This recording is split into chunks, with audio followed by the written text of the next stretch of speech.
Assalamualaikum warahmatullahi wabarakatuh.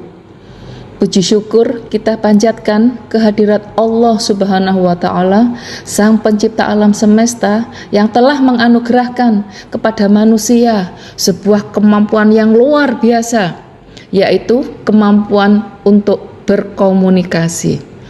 Komunikasi bukan sekedar pertukaran kata atau pesan, ia adalah nafas kehidupan, jembatan yang menghubungkan hati, pikiran, dan makna antar sesama manusia, bahkan antar makhluk di alam semesta. Dari gerak semut hingga peredaran planet, dari suara hati hingga gema dakwah, semua menunjukkan bahwa komunikasi adalah bahasa universal ciptaan Tuhan.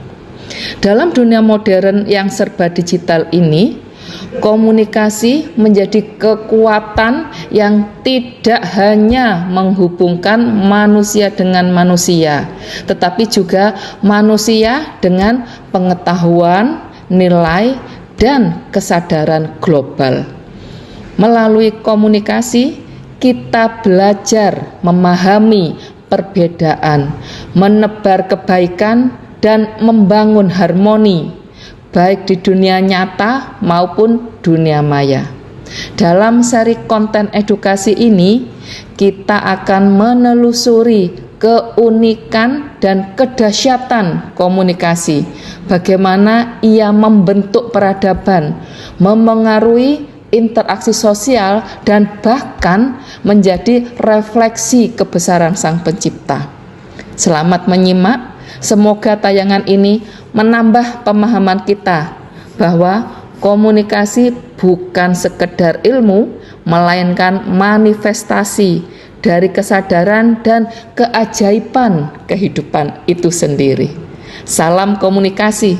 Wassalamualaikum warahmatullahi wabarakatuh.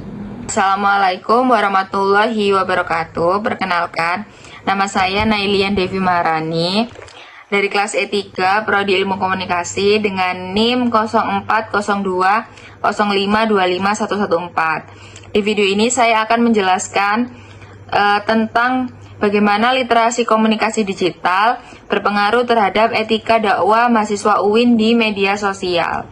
Nah, di era sekarang, media sosial seperti Instagram, TikTok, dan juga YouTube menjadi tempat utama untuk menyampaikan dakwah. Mahasiswa UIN sebenarnya juga punya posisi yang strategis karena mereka punya pengetahuan agama yang baik sekaligus akrab dengan dunia digital. Tapi permasalahannya, kemampuan literasi digital mereka itu nggak sama.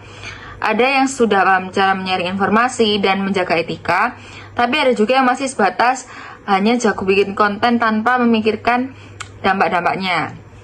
Makanya kita sering lihat ada konten dakwah yang nadanya terlalu keras, provokatif, atau justru bahkan menyudutkan pihak lain. Ada juga yang repost video dakwah yang lagi viral tanpa mengecek kebenaran dan juga sumber-sumbernya.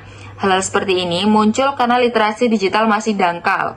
Tapi penelitian ini nggak hanya menemukan sisi negatifnya, ada banyak mahasiswa yang justru bisa menghasilkan konten dakwah yang kreatif, menarik, dan juga tetap sesuai adab. Mereka ini biasanya punya literasi digital yang baik. Mereka paham cara memilih informasi, menghindari ujaran kebencian, dan tetap menjaga bahasanya agar pesan dakwahnya nggak menyinggung pihak manapun. Mereka juga sadar kalau setiap konten yang mereka upload punya dampak sosial yang besar. Dari sini, kita bisa lihat hubungan yang jelas.